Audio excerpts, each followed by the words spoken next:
Welcome to 108 news Telugu. బులెటిన్ల ముందుగా headlines. మహిళతో ఇలా ప్రవర్తించడానికి సిగ్గులేదా? బెబోపై సుప్రీంకోర్టు ఫైర్. దివ్యాంగులను అవమానపరిచిన అధికారి స్మితా సబర్వాల్ను తొలగించాలంటూ నిరసన. ఏపీ ఎండీసీ ఎండీ వెంకటరెడ్డిపై సస్పెన్షన్ వేటు. సస్పెండ్ అయినా చేయండి, మైక్ అయినా ఇవ్వండి, అక్బరుద్దీన్ ఓవైసీ వెల్లడి.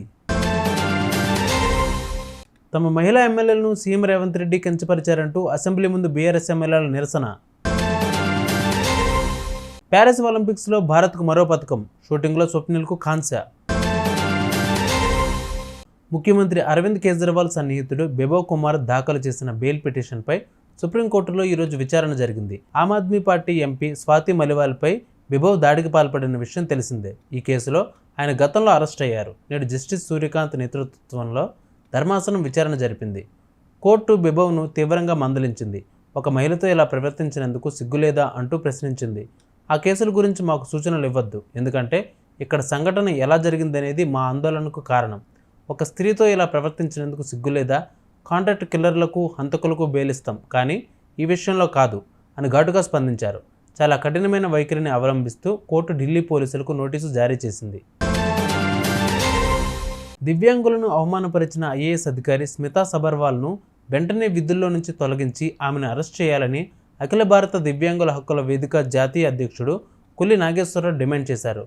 లోయర్ ట్యాంక్ బండ్లో గల అంబేద్కర్ విగ్రహం వద్ద అఖిల భారత దివ్యాంగుల హక్కుల వేదిక ఆధ్వర్యంలో దివ్యాంగులు నల్ల బ్యాడ్జీలు ధరించి నిరసన కార్యక్రమం నిర్వహించారు. ఈ సందర్భంగా స్మితా సబర్వాల్కు వ్యతిరేకంగా నినాదాలు చేశారు. దివ్యాంగుల్ని అవమానపరుస్తూ వాళ్ళ మీద అనేక రకాలుగా ట్వీట్ చేసినటువంటి ఐఏఎస్ అధికారి శ్రీమతి స్మితా సబర్వాల్ని రాష్ట్ర ప్రభుత్వం విధుల నుండి వెంటనే తొలగించాలని మేము అఖిల భారత వికలాంగుల హక్కుల వేదిక డిమాండ్ చేస్తుంది.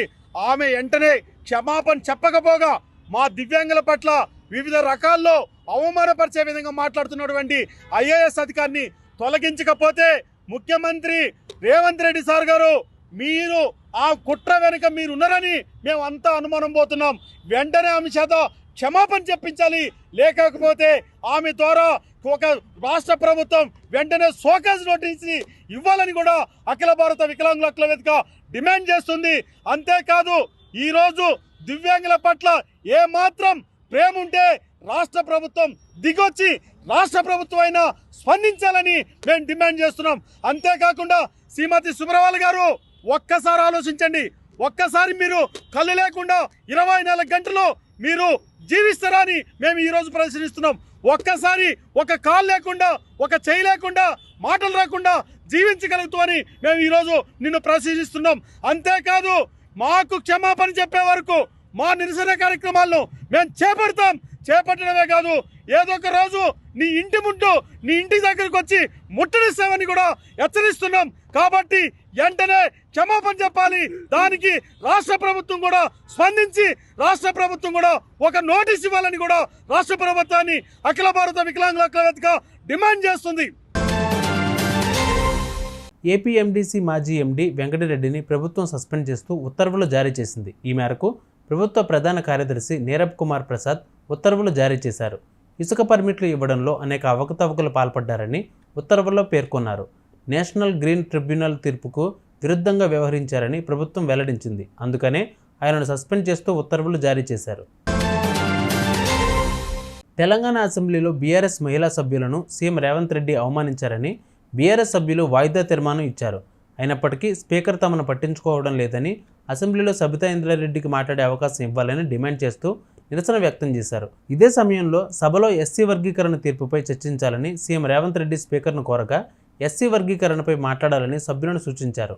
దీనితో ఒక్కసారిగా సభలో గందరగోళం నెలకొంది. ఈ సందర్భంగా ఎంఐఎం సభ్యుడు అక్బరుద్దీన్ ఓవైసీ మాట్లాడుతూ, నిన్నటి సభలో సబితా ఇంద్రారెడ్డి పేరు తీసుకువచ్చారు కాబట్టి క్లారిఫై చేసుకోవాల్సిన హక్కు ఆమెకు ఉంది. ఆమెకు మైక్ ఇవ్వలేదు సరే, కనీసం సభను క్రమశిక్షణలో పెట్టండి, లేదా సభ నిబంధనల ప్రకారం వారిని సస్పెండ్ చేయాలి అంటే చేయండి, కానీ వారిని సస్పెండ్ చేయరు, మైకు ఇవ్వరు, ఇది కరెక్ట్ కాదు అంటూ అక్బరుద్దీన్ ఓవైసీ స్పీకర్ను సూచించారు. Honorable Speaker, sir, it's been more than 1.5 hours. Major opposition is agitating, sitting here. The House is not in order. The government needs to take a decision. Either they should be given an opportunity, which is their right. If not, the government thinks, no, we will not give them an opportunity. So you bring the house in order by suspending. Either you have the courage to face them, listen to them, or you gather the courage to suspend them. You don't even have the courage to suspend them, nor you want to give them the mic. This is not the way the democracy is run, sir. Sir, I request, sir, please bring the house in order, sir. Assembly ఆవరణలో BRS నేతలు బైఠాయించారు. ఈ నేపథ్యంలో ఆ party working president కేటీఆర్కు marshals అమాంతం ఎత్తుకుని బయటకు తీసుకెళ్లారు. అంతకుముందు సీఎం ఛాంబర్ ఎదుట ఎమ్మెల్యేలు బైఠాయించగా అక్కడ నుంచి మార్షల్స్ వారిని అసెంబ్లీ ప్రాంగణంలోకి తీసుకువచ్చారు. అక్కడ మళ్లీ బైఠాయించడంతో ఎత్తుకుని తీసుకువెళ్లారు.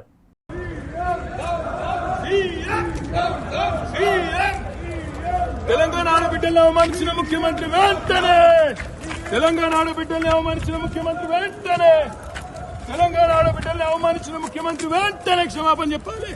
తెలంగాణ ఆడబిడ్డల్ని అవమానించిన ముఖ్యమంత్రి వెంటనే. ప్యారిస్ ఒలింపిక్స్లో భారత్కు మరో పథకం వచ్చింది. యువ షూటర్ స్వప్నిల్ సత్తా చాటాడు. మెన్స్ థర్డ్ పొజిషన్ షూటింగ్ ఫైనల్లో 3వ స్థానంలో నిలిచాడు. దీనితో కాంస్య పథకం సొంతం చేసుకున్నాడు.